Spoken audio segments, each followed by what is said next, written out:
Supreme court के जज बनाए नहीं बनाए, बनाएंगे क्योंकि जो पावर स्ट्रक्चर है, जो असली ताकत है वो वही है। हम क्योंकि हमने ज्यादा कुछ देखा नहीं है, हमारे बीच में हमारे बहुत पूछा, भैया आपने सुना होगा कि कोई 25,000 करोड़ लेके भाग गया, 40,000 करोड़ रुपए लेके भाग गया, 50,000 करोड़ लेके भाग गया, तो अब भाई आपके समाज में कोई भागा, तो वहां सब बोले नहीं नहीं नहीं, तो बहुत ईमानदार हो गए, हम नहीं करते, तो एसपीडी का आगे में हमने दिया, चाइना में जाके हमने में बलिदान दे दिया। फिर मैंने दूसरा सवाल किया, इनका आपके समाज में नहीं मिलता, जब अदानी और अंबानी को भी लाखों रुपए अमीर होने के बावजूद भी लाखों करते हैं, तो हमारे लोगों को भी तो लोन चाहिए।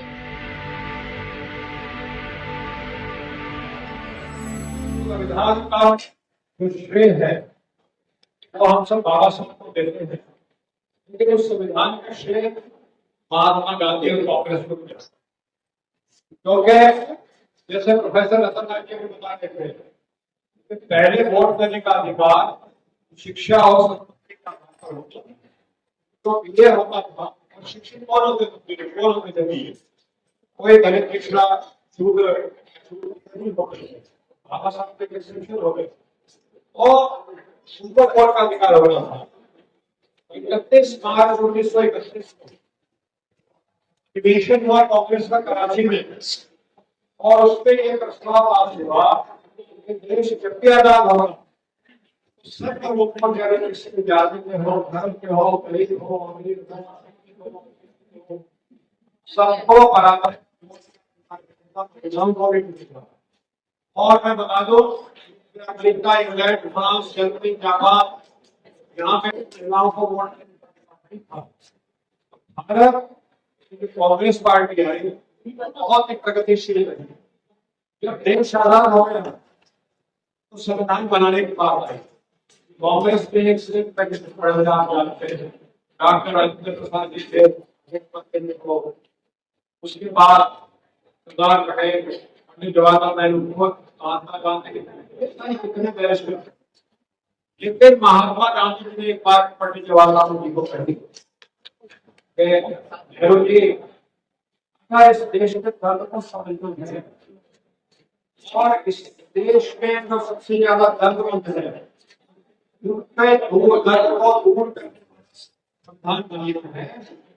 तो जो बाबा साहब भीमराव अम्बेडकर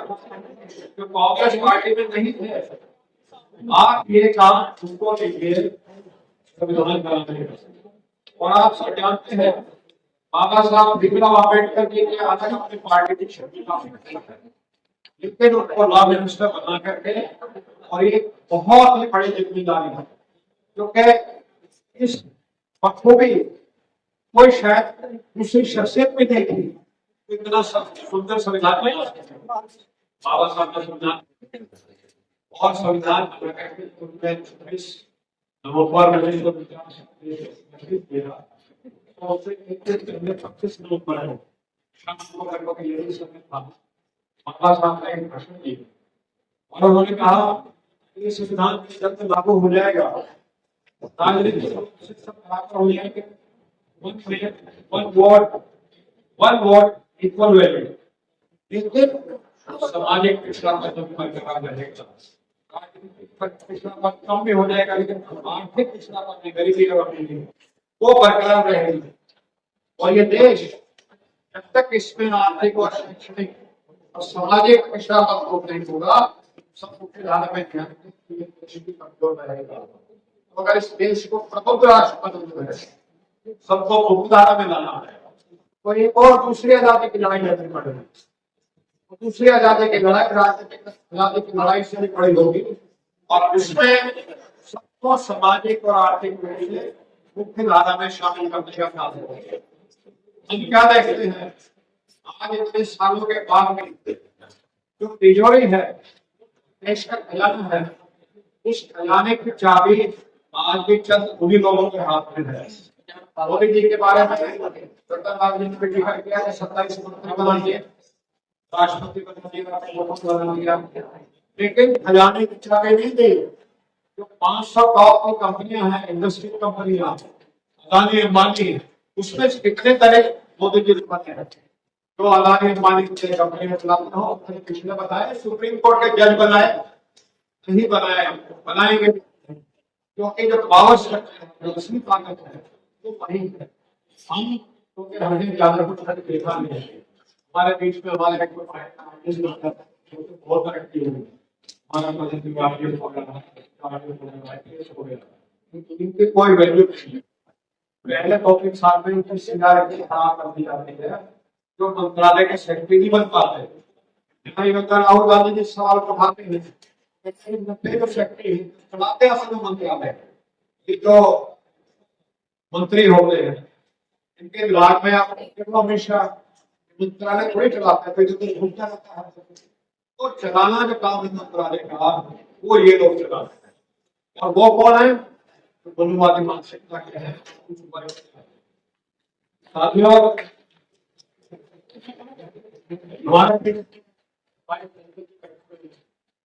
और एक समाज का संगठन चलाते हैं, जैसे एक समाज का संगठन चला गया, फिर उसने पूछा, भैया आपने सुना होगा कि कोई 25,000 करोड़ लेके भाग गया, 40,000 करोड़ रुपए लेके भाग गया, 50,000 करोड़ लेके भाग गया, तो मिलके भाई आपके समाज में कोई भागा? तो वहां सब बोले नहीं नहीं नहीं, तो बहुत ईमानदार हो गए, हम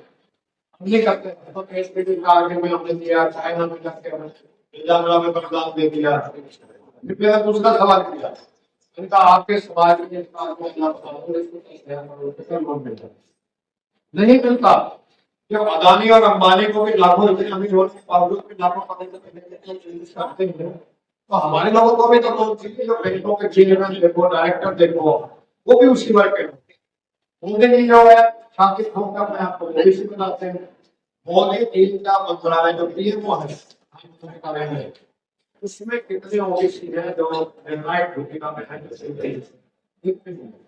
मैं नाम भी ले सकता हूँ, नाम लेने में भी सकता, दो लोग हैं। तो समझने की बात यह है, हमारे बीच में साथी आ गए हैं, तो कानून में एक शब्द इस्तेमाल होता है और एक होता है डी फैक्टो। तो डी जो कानूनी रूप से बराबर हो, लेकिन वास्तविकता ये है, मान सम्मान अगर और इसका सबसे ज्यादा ताजा उदाहरण पार्लियामेंट में बिल आया, वो है ये जो बिल आया है, ये अचानक जैसे मोदी जी को एक दौरा पड़ता है कि 8 बजे आप करके करनी है, तो ये अचानक दौरा पड़ा। 15 दिन पहले जो सेंसस कमिश्नर था, जो रजिस्ट्रार जनरल था, उसने कहा हम 2027 तक ये सारे आंकड़े को इस्तेमाल हो गए, जाति जनगणना के और जाति सेंसस के हम 2027 में उपलब्ध करा देंगे। लेकिन आरएसएस जो मनुवादी संस्था है और बीजेपी उसकी एक शाखा है, उसमें विचार ये हुआ कि अगर सेंसस के आंकड़े आगे खोले और पता लग गया इस देश में 60% ओबीसी है, तो फिर तो उनका कैसे पड़ेगा, और उनको महिला आरक्षण है आरक्षण करो, तो उसको प्रिएम्प्ट करने के लिए, उसको कुचलने के लिए मोदी जी ने बिल लेके आया। 2023 में मोदी जी ने खुद फार्मूला बनाया था कि पहले हम 2027 में जनगणना कराएंगे, उसके बाद डिलिमिटेशन कराएंगे, उसके बाद हम महिला आरक्षण लागू करेंगे। लेकिन अपने ही बात से फर्क नहीं, 2027 के बजाय वो कहते हैं कि हम 2011 के जनगणना के आधार पर महिला आरक्षण करेंगे और ओबीसी को आएगा नहीं जैसे बहुत लोग जानते हैं कि डॉक्टर लोग मेरे पास अगर कोई मरीज आए आज 2026 में, उसको गवर्नमेंट करा और उसके बाद अगर कोई डॉक्टर 2011 का दिमाग 2011 के तो डॉक्टर को पागल डॉक्टर कहेंगे। ये सरकार भी जो काम कर रही है, पागल पड़ेगा काम। डेमोग्राफी जो है बहुत बदल चुकी है, 2027 में आंकड़े आने हैं, 2029 का आपने लागू करने हैं, क्या जरूरी किस तरह की? सीधी सीधी बात यह है 272 273 लोकसभा की सीटें और 2200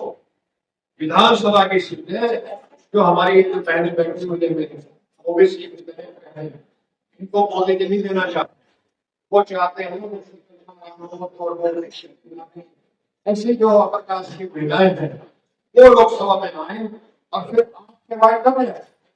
273 उस वर्ग से आकर के दूसरे में कहने जाएंगे तो आपके बाद ऐसे हो जाएंगे कोई दम नहीं बचेगा। 800 में सारे 273 पहले और 273 और जोड़ लीजिए और जब रेस रहेगा आप हमारे भाई अपनी सीट का अक्सर टिकट रखते हैं ओबीसी का इलेक्शन 45 में गए 350 का संविधान चुनाव आते आते 1973 में लागू हुआ फैसला ईडब्ल्यूएस 47 घंटे में लागू हो गया और लोकसभा से भी पास राज्यसभा से भी पास राष्ट्रपति के भी हस्ताक्षर और सुप्रीम कोर्ट ने बोलते भाई ये आर्थिक खिलाफ है कोई रोक नहीं। तो मेरा कहने का मतलब यह है कि आप समझिए जो 5 किलो अनाज फेंका जाता है इन्हें भारी समझ रहे हैं जबकि हम बहुसंख्यक हैं हम बहुजन हैं हमारी संख्या ज्यादा है हमें ये हमारे को चाहिए जो सरकारी खजाने की जो तिजोरी है वो एससी एसटी ओबीसी के हाथ जिससे आपके हाथ में सरकारी खजाने की तिजोरी की चाबी आ जाएगी उससे असल में आपको न्याय मिलेगा और हमारी जद्दोजहद उसी के लिए मैं अपनी बात साबित करूंगा बाकी बातें हमारे साथ धन्यवाद।